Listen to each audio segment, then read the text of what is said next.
নমস্কাৰ বন্ধু বান্ধৱীসকল, এই মুহূৰ্তত আপোনালোকলৈ লৈ আহিছোঁ এটি গুৰুত্বপূৰ্ণ ভিডিঅ'।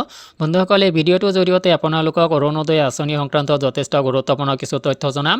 বন্ধুসকল, ইতিমধ্যে দুটাকৈ ফেজত অৰুণোদয় আঁচনিৰ হিতাধিকাৰীসকলক ইনক্লুড কৰি লোৱা হৈছে। আৰু অৰুণোদয় আঁচনি অসমৰ এক ধৈৰ্যবাহী আঁচনি হয়। ডাইৰেক্ট আপোনাৰ বেংক ট্ৰেন্সফাৰ অৰ্থাৎ ডাইৰেক্ট যি পোনপটীয়া আপুনি সুবিধা লাভ কৰে, ধন লাভ কৰে, সেই আঁচনিবিলাকৰ ভিতৰত অৰুণোদয় আঁচনিটো কিন্তু এটা ডাঙৰ ভয়াৱহ এটা আঁচনি। আৰু এই আঁচনিত ইনক্লুড হ'বলৈ সকলোৰে হাবাথুৰি লাগে। তো বন্ধুসকল, যদি আপুনি অৰুণোদয় আঁচনিত এতিয়ালৈকে প্ৰথম আৰু দ্বিতীয় ফেজত ইনক্লুড হোৱা নাই, বা আপুনি প্ৰথম ফেজত ইনক্লুড হৈছিলে কিবা কাৰণত আপোনাৰ নামটো কৰ্তন হৈছে, বা দ্বিতীয় ফেজত আপুনি তেনেকুৱা পৰ্যায়ত আছে যে আপোনাৰ নামটো ইনক্লুড হোৱা নাই, আপুনি অৰুণোদয় আঁচনিৰ ধনখিনি লাভ কৰি থকা নাই, বা আপুনি অৰুণোদয় আঁচনিৰ ধন কিস্তি 2-4টা লাভ কৰিছে, পৰৱৰ্তী আৰু ধনখিনি লাভ কৰা নাই।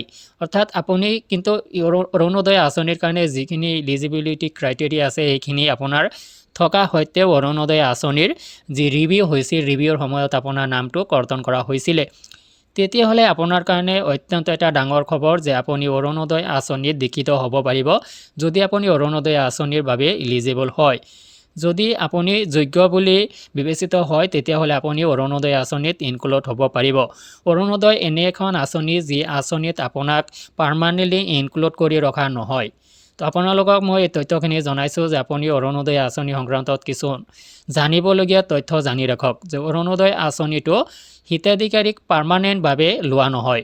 যে অৰুণোদয় আঁচনিৰ হিতাধিকাৰীসকল যেতিয়াই অলপ পৰিয়ালটো সচ্ছল হৈ উঠিব, অৰুণোদয় আঁচনি পোৱাৰ পিছত তেওঁৰ পৰিয়ালটো সচ্ছল হৈ উঠিলে অৰুণোদয় আঁচনিৰ সেই হিতাধিকাৰীখিনিক চৰকাৰে মাজে মাজে ৰিভিউৰ জৰিয়তে বাছনি কৰে।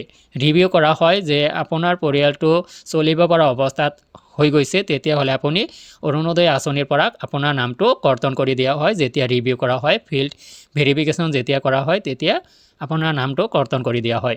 তো এই ক্ষেত্ৰত যে আপুনি যদি যোগ্য বুলি ভাবে, তেতিয়াহ'লে আপুনি অৰুণোদয় আঁচনিত থাকিব পাৰিব নিশ্চয়। তো ইয়াৰ বাবে আপুনি অৰুণোদয় আঁচনিত আবেদন কৰিব লাগিব। অৰুণোদয় এইবাৰ 3.0 হ'ব, অৰ্থাৎ তৃতীয় ফেজ, অৰুণোদয়ৰ তৃতীয় ফেজটো আৰম্ভ হ'ব। আৰু জানিব পৰা মতে, বিশেষ সূত্ৰৰ পৰা জানিব পৰা মতে যে অচিৰেই অৰুণোদয় 3.0 আৰম্ভ হ'ব, আৰু এয়া নিৰ্বাচনৰ পিছ মুহূৰ্ততে অনুষ্ঠিত হ'ব পাৰে।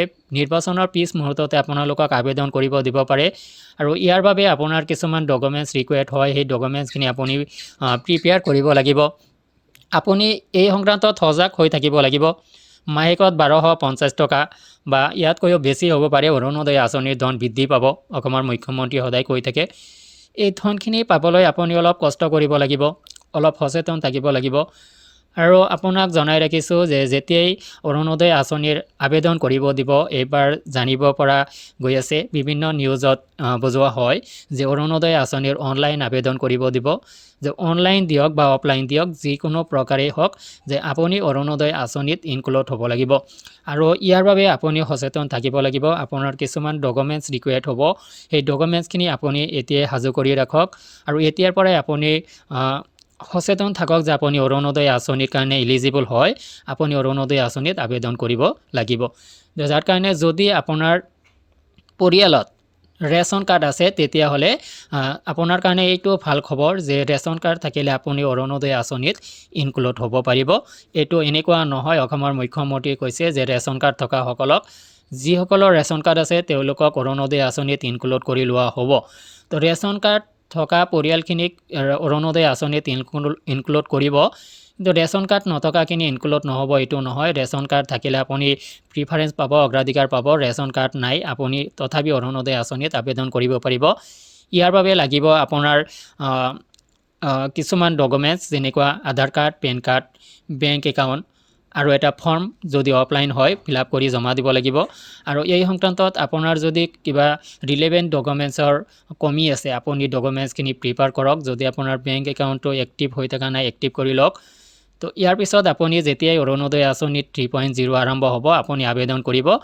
আবেদন কৰিলেই আপুনি অৰুণোদয় আঁচনিত বাছনি প্ৰক্ৰিয়াৰ জৰিয়তে ইনক্লুড হ'ব পাৰিব। যদি আপোনাৰ নাম কৰ্তন হৈছে, যদি আপুনি ইলিজিবল হৈ আছে, তথাপি আপুনি আবেদন কৰিব পাৰিব পৰৱৰ্তীত। তো বন্ধুসকল ভিডিঅ'টো সংক্ৰান্তত আপোনালোকৰ যদি কিবা জানিব লগা আছে কমেণ্ট ছেকশ্যনত জনাব। আজিলৈ এৰিছোঁ, ধন্যবাদ।